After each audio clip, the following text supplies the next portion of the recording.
The days were hot, but thanks to her, his nights were even hotter. He welcomed the mixture of anticipation and desire that rushed through him as he looked around the sidewalk cafe, as he looked for her. Jake Lowell clasped his hand around a chilled glass of ice water.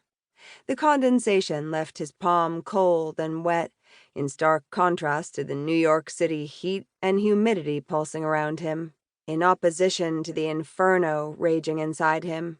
Nothing could extinguish the flame she'd ignited. He leaned forward in the wrought iron seat, shifting, trying to find a comfortable position for his back against the hard metal, one that wouldn't put pressure on his left shoulder and the injury that had finally begun to heal.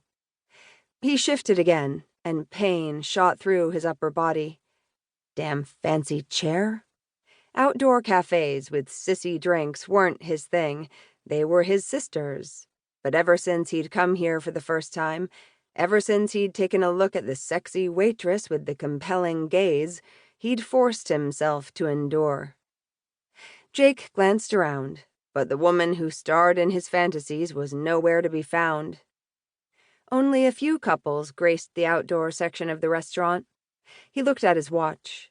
Typical of his sister, Rena, she was already 15 minutes late.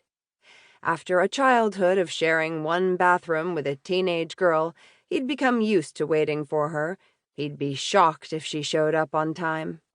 But with the guy who shot Jake wandering the street, Rena's lateness, typical or not, made him wary.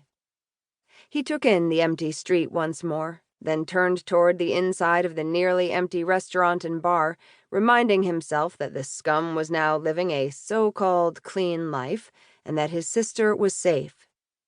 He headed inside, figuring he'd wait for Rena in front of the television set and a good Yankee game.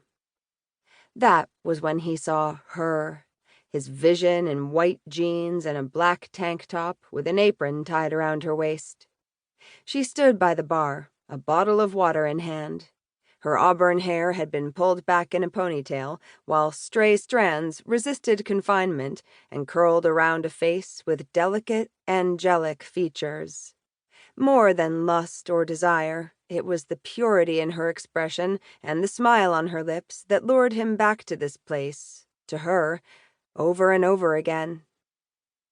After reading an order off her pad, she shoved it into her pocket, and the bartender got busy mixing drinks.